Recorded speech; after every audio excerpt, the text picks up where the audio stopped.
There we go. Got the audio for Redneck. You live? We are live, sir. How are you? I'm doing all right. Can't complain. Living Glad the dream. to hear it. That's right. You know, I think this is the third time, right? It's third time I've gotten to talk to the Redneck. That's pretty awesome. You're our first trifecta fighter, Nice. right? Right? Yeah, it's a special honor. If I had a plaque, I'd give it to you, but I don't have one. You know what? I got some of these fake belts over here in the corner. I could probably give you one of those. I mean, Mike Perry's got a couple. I could probably give you one of Nah, those things. I got some real ones. We're good. And real one's probably better. With that, Dave, thank you for joining us. I'm going to get the big guy Jeremy over here to do his job. I got this thing working finally. Jeremy, Jeremy, get your big head in here. It's time for you to do this podcast. What am I doing? You're interviewing Redneck Mundell. What the? Why do I schedule these things? Sorry, Dave. He's never on time for anything. I apologize for him. He's probably eating chicken nuggets. There. Thank you, sir. Jeremy will be right here. What's up, man? What's up, brother? Did he tell you about the chicken nuggets thing? That Said shit happened yesterday. Said something about some food. I was late for the podcast yesterday because I was eating chicken nuggets. That's not. I mean, that's a reasonable damn excuse, I think. Puppets, man. They think they're in charge. I don't know what to say. How have you been, sir? Yeah, I'm good. I can't complain. I've been able to do everything I've been wanting to do, and some extra family time, some relaxed time. Enjoyed the holidays. It's a good Family day. time is nice. Family time is what it's all about, right? Yes, sir. You know, with that family time, I got to ask, you're BKFC Middleweight Champ. Are you still putting in that extra work, working as an electrician? Oh, yeah. Still doing the electrical work too? I do. I still work with my stepdad. Knocking down jobs. My man, I don't know how you run that schedule, my friend. I don't know how you do it. It's getting harder and harder, but it does, in a weird way, keep me in a routine. Something I've done. Literally, I've worked with them the entire time I fought. So it's just like, wake up, do whatever little morning workout, go to work, get off work, lift weights, go train, come home, eat some food, go to bed, do it all again the next day. So just keeps me on a rhythm right now. That's a hell of a grind. That is a hell of a grind. Yeah. So everyone out there who thinks that you don't got time, Dave Mundell was a world-class fighter, world-class striker, working as an electrician. Still has that time. Makes it. Yeah, illegal brother-in-law Joe's in the comments, Dave. He's not making that time. Joe, you got to hit the gym. I'm in the gym every morning. You can get in the gym too. I'm not an electrician. My job's not that physically intensive anymore. It's one of those things, until you make it, until you make yourself go and make it make it mandatory. Like there's no slacking off, and then it just becomes easy at that point as long as you stick with it. People who say they don't have time, like, they got to make time. Yeah, and I often hear people talk about not being motivated, and it's been a long time since I've been motivated to get into the gym. I'm dedicated. I do it every day. Yeah, I don't know that I'm always motivated to do it, but discipline is greater than motivation, for sure. Because when you're in there and you're working for something and you're tired and you feel like giving up and you can't, that's the difference. Motivation only gets you so far. That's for sure, man, because motivation can dwindle. But if you're a dedicated person, you got nothing to worry about. Exactly. You can just keep making it happen. So you're training right now. What does that look like? You're not currently in a fight camp, correct? I'm not. I'm waiting to hear some details. Hopefully something soon. I'm itching to get back in there. And currently, I just kind of, I have a set schedule that I do during camp. I pretty much stick to that schedule outside of camp, but the only thing that I do is like tonight, like my daughter had volleyball practice. I went and took off and went and watched her. And I was kind of feeling under the weather this weekend, anyways. But we're back up and at it, and we'll get back to the gym tomorrow, and then we'll just keep going until something else pops up and take off. But when I'm in fight camp, that's mandatory. Yeah, man. Like whenever you look at your camps, do you adjust the length of your camp based upon opponent, or you just got a set time frame, like 6 weeks out, whatever it may be? I mean, in a perfect world, my camp would be at least 8 weeks. You know, a lot of times I don't get the I'll get a short notice fight, or I might have like 4 or 5 weeks to get ready for it, and I do it to myself because I could definitely do a better job at staying closer to weight. But I'm a fat boy at heart, and I love food, so I tend to get up there a little bit, and then we got to get all that weight off real fast. But on the flip side of that, it makes you train harder and makes my cardio good because I don't have a choice. I can't slack off. So whenever you say you're up there a little bit, where are you at right now, weight wise? I'm about like 210, 213 in between there. I fluctuate throughout the day. If I wake up, I'm under 210 by the end of the day. Like right now, I'm like 213. That's not bad. So you got to camp, got to get down to 175. Yeah. I mean, obviously, the majority of that is cutting weight, a lot of water weight. But we just talked about this not too long ago. During my camp, obviously, just between forcing yourself to go, doing a little bit extra cardio and pushing a little bit harder, I'll get down naturally, just eating the way I'm eating, about 200 pounds. And then I'll get, I don't know, maybe another like 5 off, 2, 3 weeks out from the fight. And then I cut the rest from 195 ish. That's not bad. It doesn't sound fun to me anymore. Um, but I that's not bad. I've seen people do crazier shit. Yeah. It's one of those things that like I know I can do it, so I don't. How do I put that? I don't really stop myself from getting up there because I'm like, I can just work it off later. But it's also one of those things that I am getting older, and it's gonna get a little bit harder, and I got to start paying attention because my last fight, cutting weight, I had a little bit of a scare, nothing major. It just kind of like froze up on me a little bit, and I was like, I'm not losing weight. Like, what's going on? It kind of stood still for like an hour, and then I started getting the dump off again. But shit happens. As you're getting older and those weight cuts are not as easy as they used to be, it's crazy because, you know, I got it playing in the background here. The package they put together for you, Dave Mundell, the comeback kid. It's over on Shriller and BKFC's YouTube channels. Oh yeah, Man, your movement, man, you seem like you're lighter. You're moving quicker. Your yeah. footwork's better. I'm about It's 40 it's pounds lighter in that ring than normal. No, I feel that way, but um, I just, that's the art of boxing. I don't like watching people who don't move their head, and I pick on them, and I'm always telling all my people, what they have to do. So I damn sure ain't gonna go out there and look like I'm stuck in the mud. yeah, and man, like you don't. And we talked, after your last fight, how I said, that wherever it started off, I was a little nervous because you weren't quite moving those first few seconds like you were previously, and then all of a sudden, just boom, you were just moving around. You were not getting hit. It looked like it just became so easy for you. Yes. Are you talking about the Coltrane fight? Yeah, Yeah,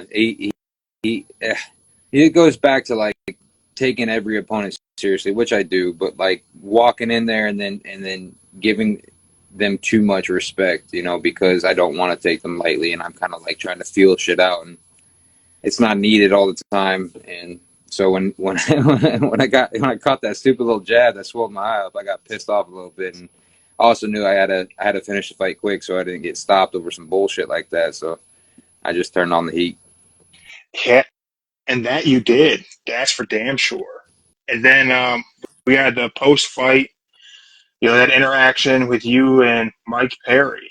Is that the fight you're looking for? You want that Platinum Mike Perry fight? Absolutely. The kid's trash, and I just want to be able to show everybody how trash he is. He doesn't stand a chance, and everyone's like, oh, this, all that.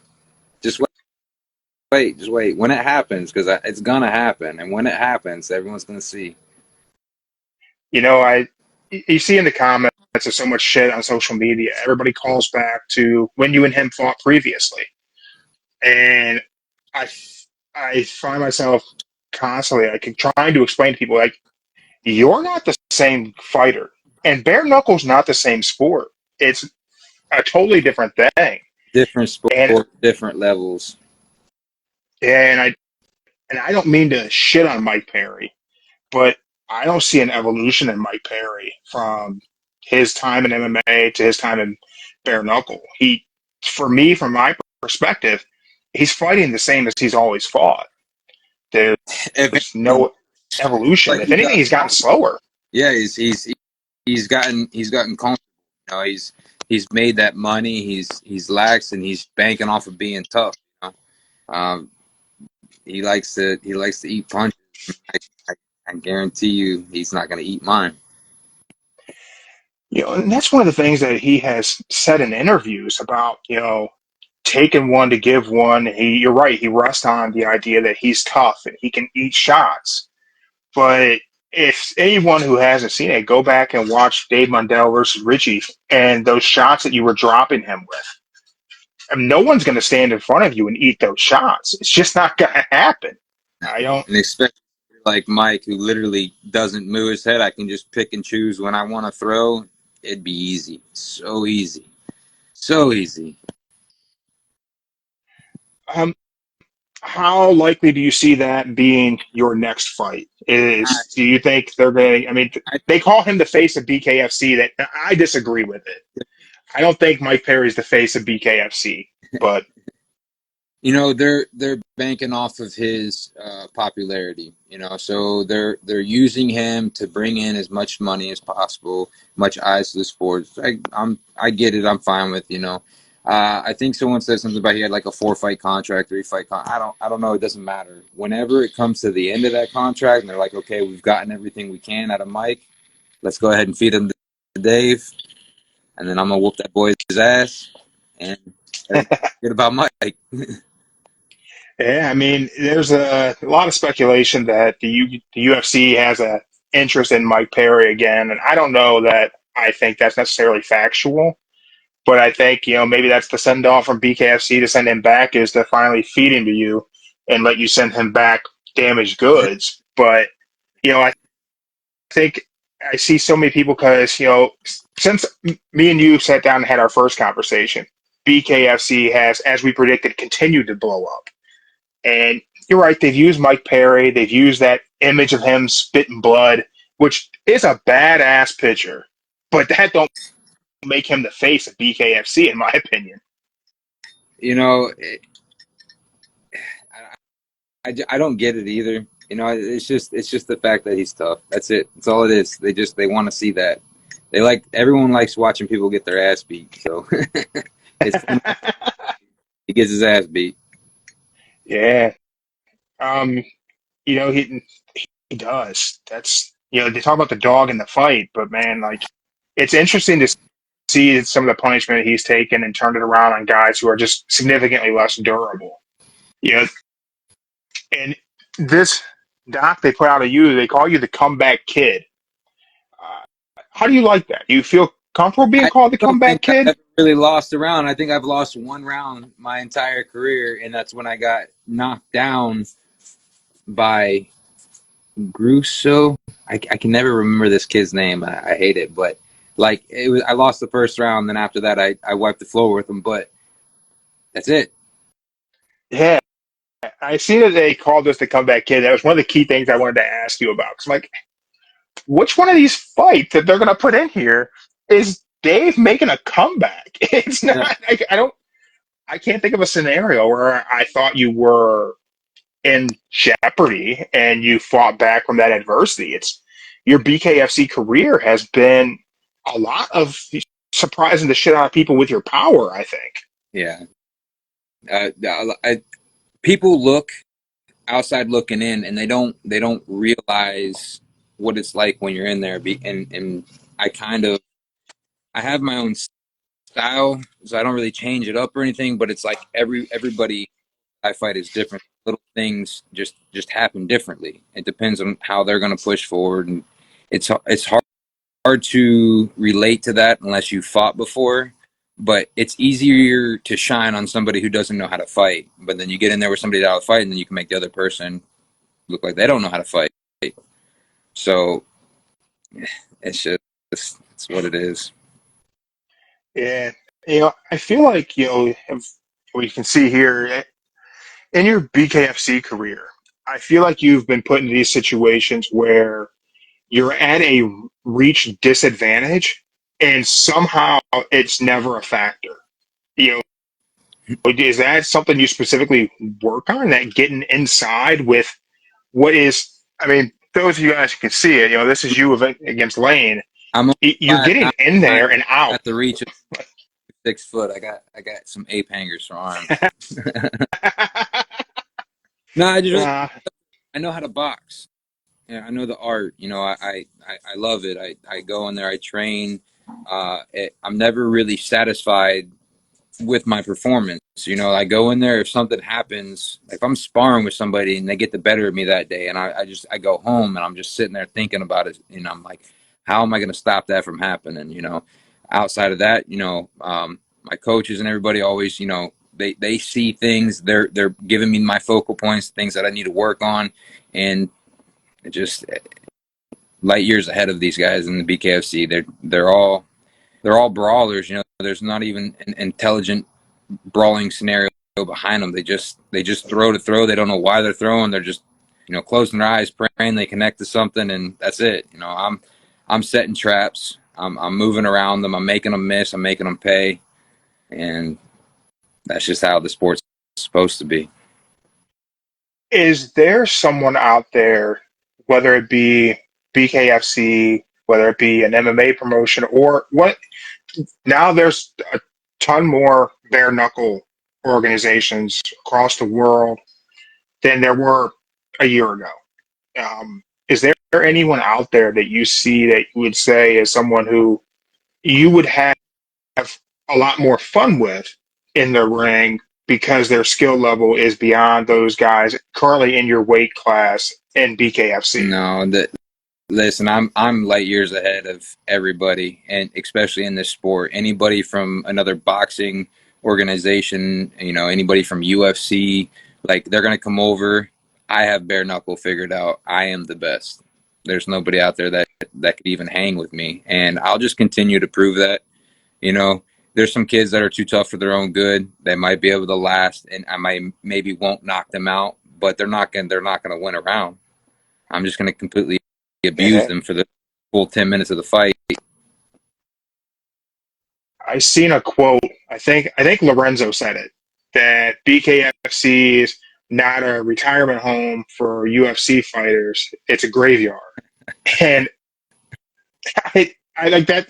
That needs to be his T-shirt, like because that's such a great quote. Because I see people talk about this person in this MMA organization would do this in BKFC. I'm like, no, it's a different sport. It's not the same. It's not the same It's shit. really Whenever you're eating these shots bare knuckle and you can't shoot in for that double, what are you gonna yeah, do? exactly. So that's the big difference between MMA and the bare knuckle boxing is you can't grapple. You can't get hit and then okay grab them and take them down and hope to recover while you're on the ground for a little bit. And it's different than boxing because the whole range changes. You're not getting hit with the pillows. So it's and on top of all that, you have to be careful you don't hurt your own hands. You got to pick your shots, and I believe that's where I shine the most. Is like I can put people where I want them to hit them the way I want, and that's just that's what's worked for me for so far, and that's what I'm gonna keep doing. You know, how much of that is a technique that's worked on in the gym, and how much of that is a natural developed instinct? Do you guys work on that footwork that brings that creates that opening for you to select those shots? Listen, I've pretty much trained the same way my entire career. It's just and everybody knows they're supposed to have head movement. Everyone knows they're supposed to move their feet. But for whatever reason, when people get in there, all of a sudden it's like, oh, that doesn't work that way. Like they can't do it. I don't know. They can look great on the mitt, look on the bag. Listen, if you went in there and watched me hit mitts and you watched me punch the bag, you'd be like, this motherfucker can't even fight. But I don't know why. Is when I'm in the ring and I have a person in front of me, that's when that's when I shine. I can move. I know I fall outside of their shoulders. I step in. I see the reactions. I throw lots of feints. I keep picking at them and I keep dissecting them. And then as soon as I figure out what's going to work for me, I start putting it to work. And then if they find a way to shut that down, I'll move on to the next scheme. And we just keep running over and over and over again. Every time they find a way to shut it down, I'm going to find something else to throw at them. Yeah, and watching, like, anyone watching can see your movement here. And whenever I watch you compete in bare knuckle, it reminds me of I think it was Cowboy Cerrone. So that whenever he fights, he sees himself in third person. So he sees himself and the person he's fighting. And I feel like that's kind of like your movement, because you're moving you and you're moving your opponent. You're dictating where they're going, and it's really unique, and it's why I think you've been so dominant, because he's not making the choice of where he goes.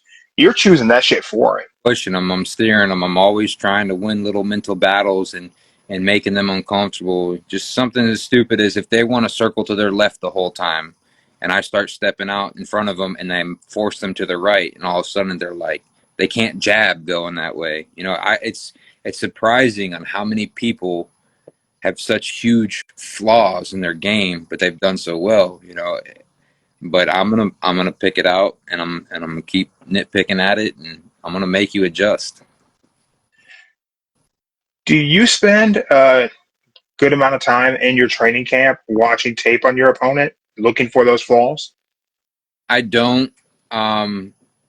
Usually, like, if I first off, I believe that's the coach's job. They're gonna see what they need to see, and they're like, Dave, this is what our focal points are. This is what we're working on. I'll usually get tape on somebody, or they'll be like, I'll look up their fight. It'll be like 30 seconds in. I'll just put the phone down. Man, I got this. Like it's this point in my career, I don't really feel like there's anybody out there that I can't already deal with.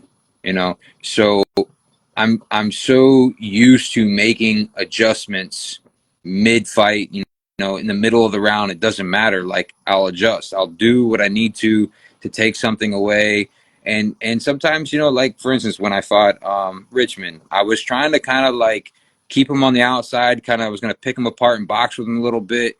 And he caught me with that straight hand. And I were like, whether or not I could have stayed with the scheme I wanted to do, I knew right away, okay, let's just push in. And then all of a sudden, he couldn't fight backwards. I Yeah. was able to get that way, and I just rushed him. And then every time I'd kind of stay on the outside, I'd get clipped with something. So it was one of those things where I'm like, okay, well, I know where I got to be, so this is where I'm going to go. And that's just being a true fighter. That's my fight IQ kicking in for me. And that's what my coaches have taught me. It's what we drill every day. It's all different schemes. You don't just walk in there and throw punches. You don't just walk in there with just the jabs or whatever people want to say. Like, you got to be able to make moves. Yeah, and that Richmond fight was one where I think a lot of people maybe discredited your power and your ability to land with your power versus his. 'Cause I remember, like, seeing people talk about that you wouldn't be able to stand in there and go with Richmond as if he was going to somehow be able to bully you. Listen, and like, what do these people think? Like, yeah, no, I'm glad people thought that way, because first, let me start with this. Like, I respect Richmond. I think he's an awesome fighter, and I really do believe that he can clean up the division and he can beat everybody but me. But when I look at him, what do you Bellator, like 145? Like, he's a smaller frame guy. So he's not walking around, or he didn't used to walk around at this heavyweight fight with these heavier guys. Like, there's weight classes for a reason, you know, and when you get hit with that power from somebody from a different weight class, like, you can feel the difference. And granted, he hits hard, everybody does in a way, and but I was the bigger person, and in all honesty, I knew at the very least I could bully him if I wanted to, which is kind of what happened in the fight, anyways. But it's just I really just feel the size difference. So, I'm glad people didn't be like, "Oh, Dave's fighting a smaller guy," because that's how I feel when I look at Perry. Like, okay, he fought Rockhold. Everyone's like, Rockhold's big. I'm like, yeah, but he's a kickboxer. Like, what's he gonna do? Learn boxing in 3 months? Like, come on, get out of here. Fuck. And then he fought Eddie Alvarez, and I was really excited about that because I feel like they handpicked that fight knowing that Eddie was a smaller guy. But I was like, they don't realize that Eddie can box like that, you know. And it did turn out that Mike Perry was just a little bit too big for him, you know. So I'm like, I'm still waiting here. I'm still here. But whenever they're ready to give him to me, I'm his size. You know, I'm way better than he is. There's no excuses. I'm a true fight, and I'm waiting. If there doesn't come some more talent into your division in BKFC, are you ever looking to move up a weight class? Is that something that you've thought about, looked down the road as a possibility? Like I said, I'm a fat boy at heart, so I would love to move up in weight classes. I am just waiting. I'm just waiting for, just waiting for Jared to be like, "Yo, I'll go down to 70. You take 85, and we're gonna swap." And I'll go. Oh, he can go take the 75-pound belt, and it'll be happily ever after from there. Because I've said this in the past interviews too. It's like he fights at 85, but he walks around, you know, like 195. So he'll go back in the ring about 195. I fight at 75, walk around 210, 215 between there. And when I go back into the fight, I'm 200 pounds. So I'm fighting underneath him and still fighting when I actually fight weighing more than he does. So it's like, but um, I'm just waiting. I'm just waiting because I would 100% move up to the 85-pound class and take that too. Yeah, I've seen on one of the pages, someone's comment was that they didn't think that Perry would fight you at middleweight, and I was like, well, I mean, he certainly doesn't want to go up a weight class and fight Redneck. That's just dumb. Like, Perry set my moving up a weight class for me. He said something about if he was ever going to fight for the belt, he'd want it at 185. I was just like, well, sweet. Like, I'll go take the belt at 85 then. And then so it's not like, oh, Dave's moving up. Why? Nobody understands. I'm like, because I'm still chasing Perry. Like, yeah, I still want to beat that boy. and I think that would be a great fight for you to showcase the levels, the level differences in BKFC versus just being tough. And big thing is with that fight,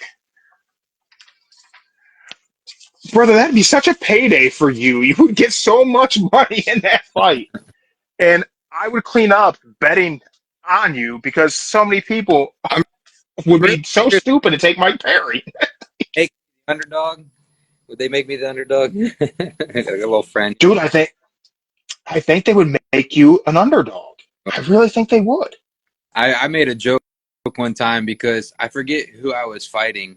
Maybe it was Ricky. I don't know. I was fighting somebody and I was the underdog. I'm like, oh, fucking perfect. I'm gonna throw my whole purse down on me. And then they had a huge meeting like, you guys can't do that. It's illegal. I was like, I didn't fucking know. Like, I was just talking shit anyways. But I mean, whatever. It doesn't matter.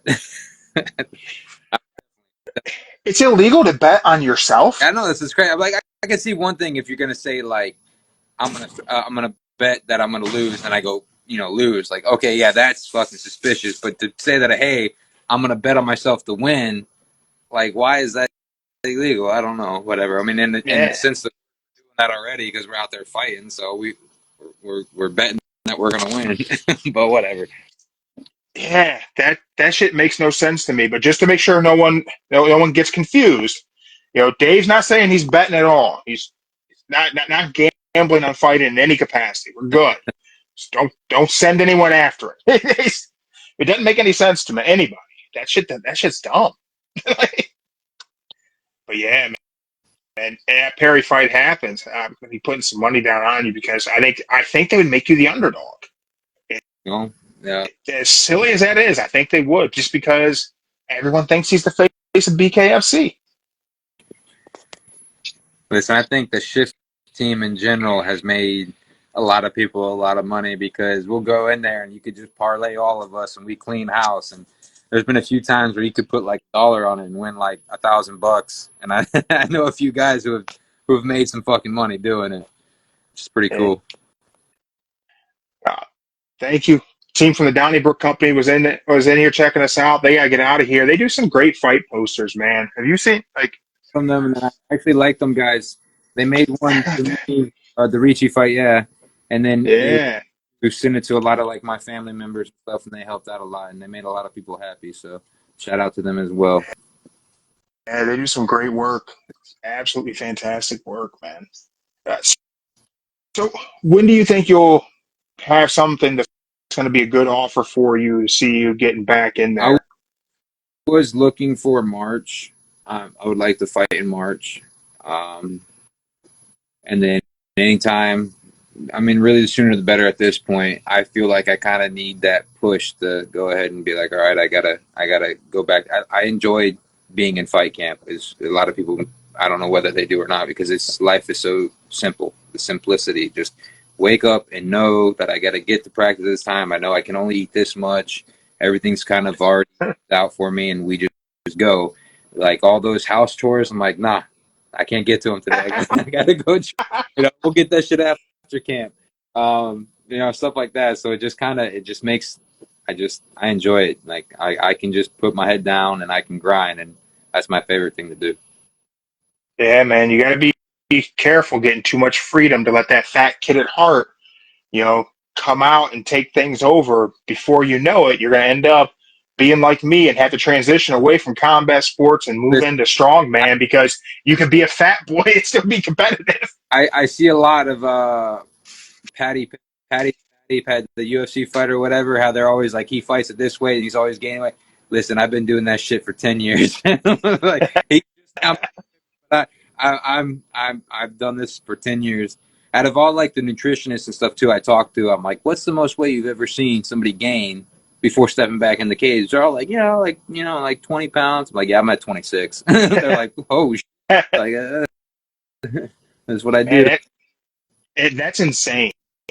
That is like I've seen people do some dumb shit. I had a cousin of mine. He was this is early 2000s. I think he was walking around like two. Man, he's probably about 210, and he made a cut to get to 170 one time, and I thought he was gonna die. Like it was ridiculous.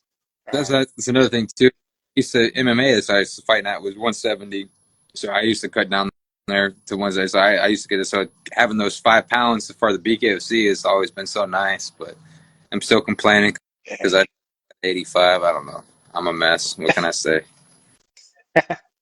Being a fat kid at heart, what's your go-to? What's your go-to fat kid treat? It's funny because believe it or not, I really don't eat that much junk food. Like it's not like you'll ever see me like snacking on a bag of chips or like stuff like that. But like go out on the boat, or like I'll have some subs, and here at home, man, steak is where it's at. I'll eat like 2 3 ribeyes in one set, and I don't give a shit. Like I just not at all. Damn. I can put away some food too, and then we go out for sushi. Now that okay, there we go. There's a treat. Granted, sushi is also healthy, but every Yeah. you could ask my mitt man. When we were out in Utah to watch Barry fight, and I wanted to try to get up on stage. Blah blah blah. I wanted to whoop his ass. One of the things we did is we went for some sushi, and when I ordered my sushi, they looked at it, and the lady, like when she brought it to the table, she had, it was like one of those, sharing platter things. I'm like, no, like that's mine. They watched me eat all that shit. They were impressed. Yo, I don't know if BKFC gets sanctioned in Ohio, but if it does, you guys end up in Cleveland, I'll take you out to mine and my wife's sushi spot. There you go. We got this spot we go to. It's all you can eat sushi, and it's not buffet style. It's you pay a price and you order sushi off the menu, and they keep bringing you sushi for 2 hours. Oh yeah. Oh yeah. They get a little iffy if you go and like you order like 13 rolls at one time or something crazy. Like, we're not gonna bring you all those. The sushi's actually good as well. Yeah, And I remember like you got to eat the rice and you got to eat the fish, and everything that's left on your plate is like 25 or 50 cents a roll that's left over. I'm like, I ain't gotta worry about that. I got this. And it's weird too, like and like you eat it and you can fucking be stuffed to the gills, and then an hour later you're like, I'm hungry.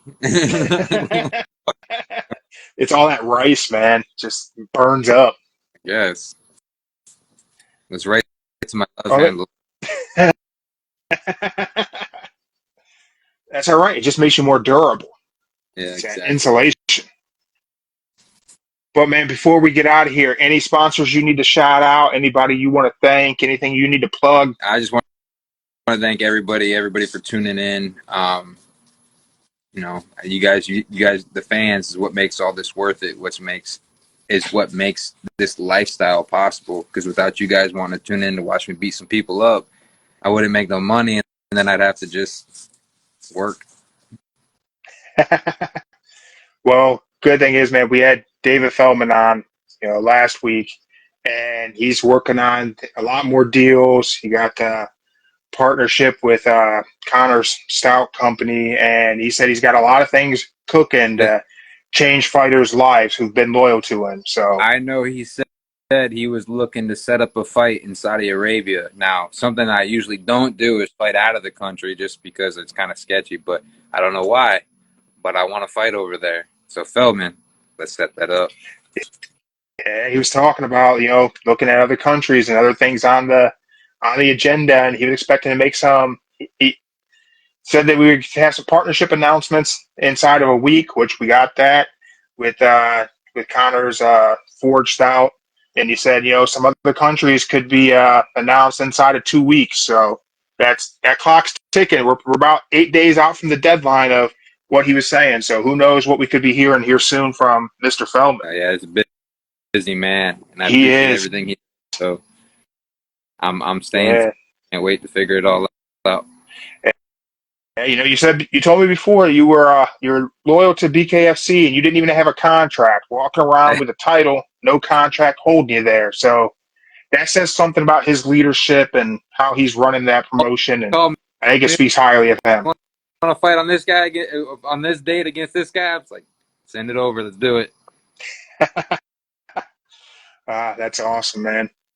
Well, Dave, I want to thank you for your time. As always, it's always a treat to get to talk to you. Glad you're healthy and glad you're enjoying life. Very excited to hear what will be next for you.